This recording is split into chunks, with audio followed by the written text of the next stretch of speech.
Welcome viewers to my third and final video of this MXQ trilogy, and so far we have seen two great models from MXQ that caught the attention of lots of viewers with their quality build and great performance.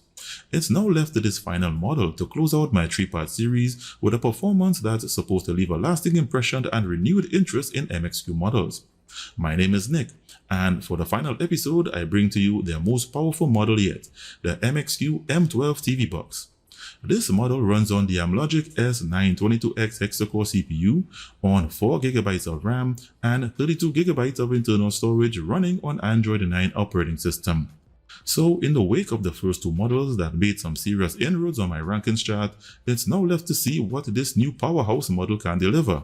So whatever you do, don't touch that screen and go anywhere. My full and final review comes right after this.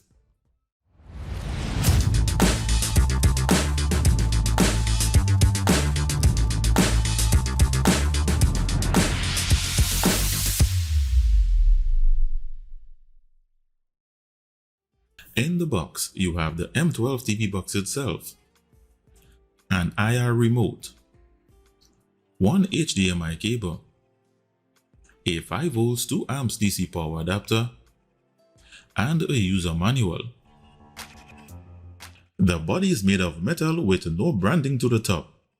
It has one HDMI 2.1 port, one RJ45 gigabit LAN port, one optical audio port, one AV port, one external antenna, and the DC power input jack to the rear. You have one USB 3.0 port, one USB 2.0, and a micro SD card reader to the side. At the front you have a pair of LED indicators and an IR sensor. And below the box it's secured by 4 rubber feet and lots of coolant vents. I'll now connect this to my 4K TV and a capture card and continue. So the startup of the M12 starts slightly different from the previous two models with an M-box animation for a few seconds, then you're taken directly to the launcher with no startup wizard. The launcher however is the same and it does not have a navigation bar or status bar, and I will install the same alternative one I used on the first two models in a moment. This firmware has most of the features from the previous two models. Features such as a 4K display resolution with Dolby Vision and HDR display. You have HDMI CEC options and audio output options. And it has digital surround sound audio options. Absent in this firmware are the Wi-Fi hotspot feature and the built-in screen rotation feature from the first two models. And it does not have a root switch, navigation bar or status bar settings, hardware monitor or Samba server settings.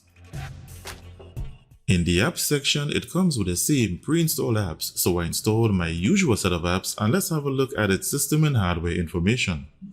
The main board used in this model is a Galilei, and it has 4GB of LPDDR4 RAM and 32GB of internal storage, from which this is the remainder. The Bluetooth version is 4.2. The CPU is the Hexa-Core Amlogic S922X, consisting of a dual-core Cortex-A53 clocked at 1.8 GHz and a quad-core Cortex-A73 clocked at 1.7 GHz for a total of 6 cores configured in 32-bit mode with a maximum CPU clock range of 1.8 GHz with support for only 32-bit ABIs. Its GPU is the Mali G52 with OpenGL ES version 3.2 support. It has dual-band 5GHz Wi-Fi support. The operating system is Android 9 Pie and the box is rooted.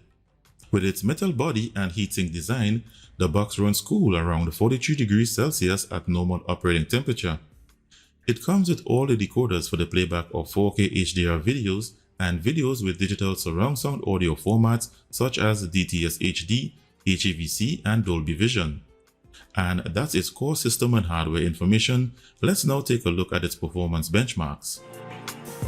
First, its RAM and internal storage data transfer speeds. It has a RAM copy speed of 5,671 MB per second. Its internal storage has a read speed of 111 MB per second and a write speed of 33. These are the kind of scores you would expect from a Hexa-Core model. In the Wi-Fi bands and the LAN speed test, the box achieved the maximum bandwidth on the 5 GHz band and on the LAN port, with the 2.4 GHz band achieving 51%. These cores here are a little different from the previous two models that has maximum bandwidth on both Wi-Fi bands and on their LAN ports. In the Antutu benchmark, it scored 121,092. This is indeed a high score expected from Hexa-Core models, and we shall see in a moment how it does on the chart. In the Geekbench 4 CPU benchmark, it scored 1,253 single-core and 3,432 multi-core. The Amlogic S922X CPU looking quite impressive in these scores and is one of the characteristics of a high-end model. The GPU benchmark revealed that the box does not have Vulkan support, and because of its sheer power, it maxed out in the ISOM Extreme test and scored 1,630 in the Slingshot test. These scores are not surprising at all because it's what we usually see from Hexa-Core models. So after entering the scores, the MXQ M12 is at position 9 on my rankings chart, placing it among the top 10 high-performance models. To view this chart along with my special editor's choice chart, see the link in the description below this video. To start this segment, a quick look at its root access and the DRM information. It shows that the box is rooted. This is good for most apps that run on TV boxes. However, it's not important if all you are concerned about is streaming movies and TV shows. Its DRM information shows that it has Google Widevine Level 3 with no HDCP protection. The box is not Google certified, and with this level of DRM, most premium services will be restricted to their most basic quality only. While hardware and performance may not be the most exciting part of my video, there are some who are only concerned about its ability to stream movies and TV shows. While I understand the need to explain in more details on how you can use this device to cut the cord and watch free movies and TV shows, due to YouTube's community guidelines, I can only speak in general about this subject matter. And with that said, if you have a subscription with various premium services such as Netflix, Amazon Prime Video, and Disney Plus, you can install them on this box and access your account. However, due to the box's insufficient DRM protection, these services will be restricted to their most basic resolution. Here I've logged into my 4K Netflix account and there is no HD or HDR icon in this movie description, so it's restricted to basic quality only. It comes pre-installed with the Android TV version of YouTube, but I updated it using APK Pure that also has the version that plays in HDR quality.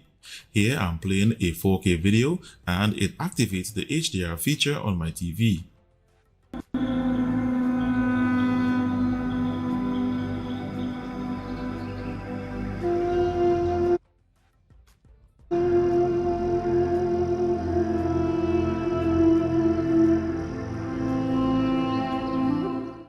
The box comes with the official version of Miracast, and with it you can mirror your mobile screen to the box as well as use the official Miracast feature if an app has one.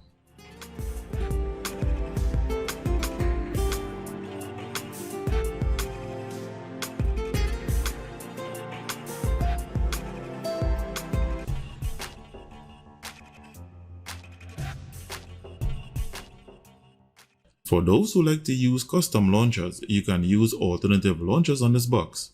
This is the ADW Launcher 2 alternative launcher, a launcher geared towards the use of wireless air mouse and mini touchpad keyboards with mouse pointers. I've also installed a live wallpaper and they both work without issues.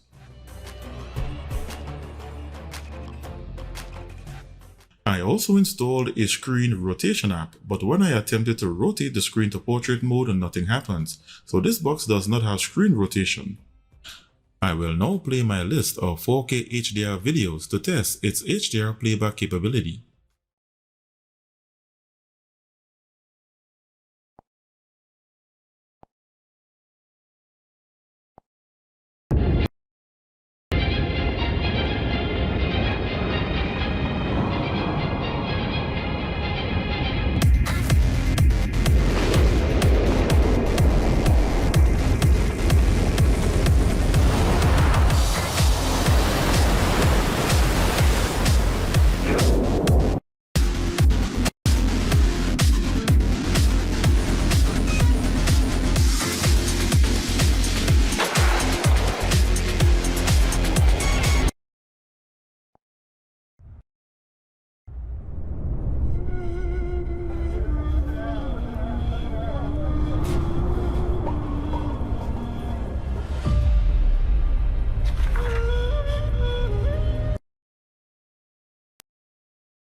only a win for Barca would be enough, because it would give them the same number of points as Atletico, but the head-to-head goal difference is what counts. And in the end, Godin in there with a firm challenge.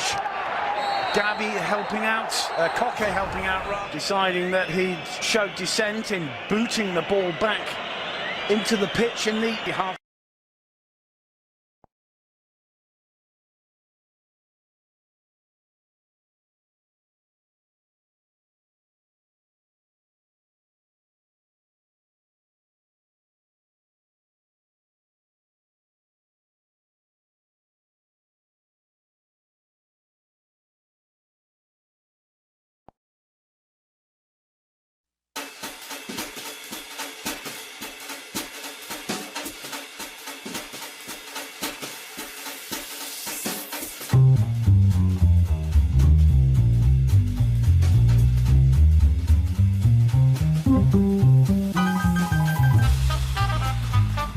All of the videos played okay, and the HDR feature was triggered on my TV during the playback.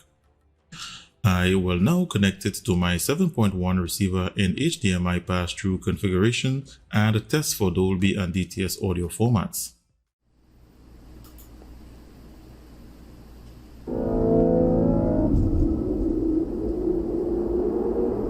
This is Dolby Atmos, the world's first object-based cinematic audio. With powerful moving audio that transcends from channels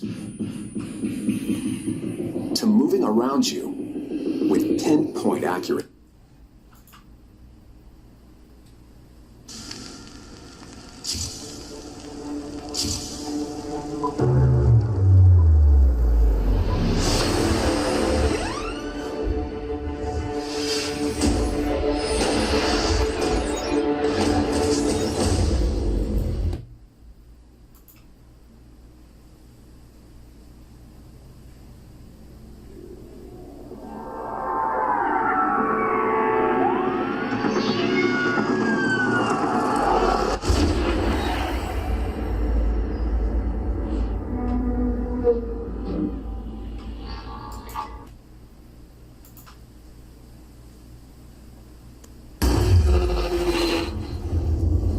Juries, executioners, judges.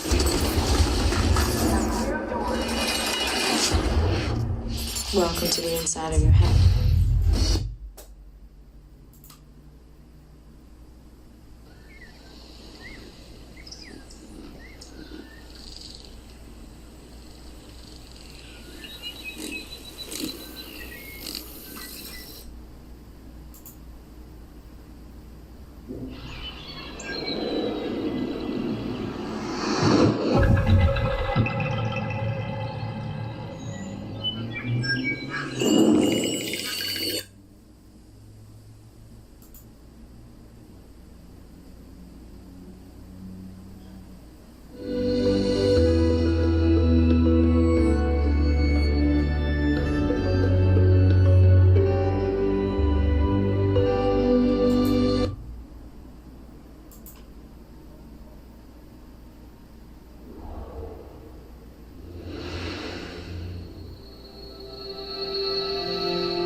This is the left channel.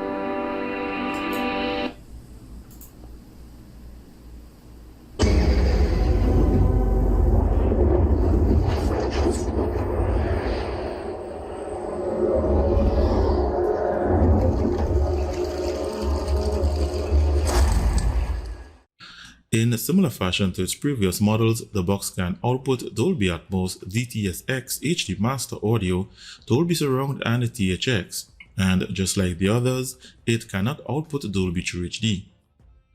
For my final test, I will play some Android games to test its graphics quality rendering, gamepad keymapping capability, and for overheating.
That's it! Run! Move! Go, go, go!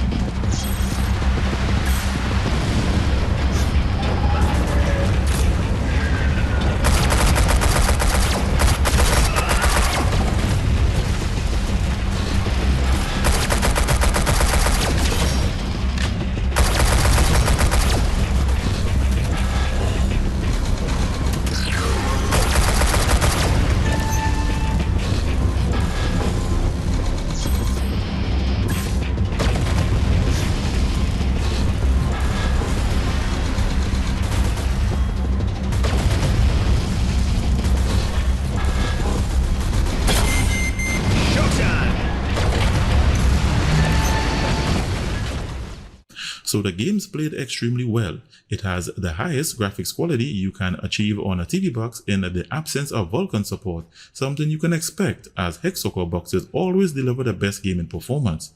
You have gamepad keymapping capability on the Panda keymapping apps, and this box has one of the coolest temperatures during 3D gaming. So I highly recommend this model if you are looking for a TV box to play Android games.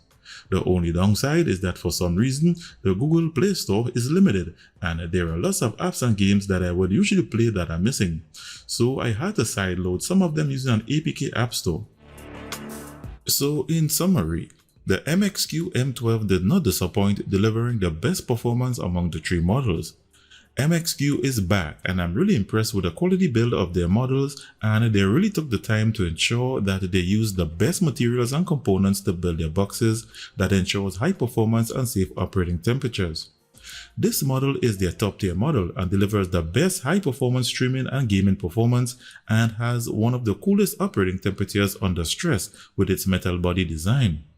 Even though it outperformed the first two models, it still lacks two features, which are the Wi-Fi hotspot and built-in screen rotation feature we saw in both models. It also lacks 64-bit ABIs, DRM support for premium services in HD and 4K, and Dolby True HD. And that brings to an end my 3-part video of MXQ boxes. These models were released in the second half of 2020, and it's left to see what they are going to release for 2021. Whatever model it is, I will be first in line to have a go at it after seeing what they have done with these models. So, if you are interested in this model or all of them,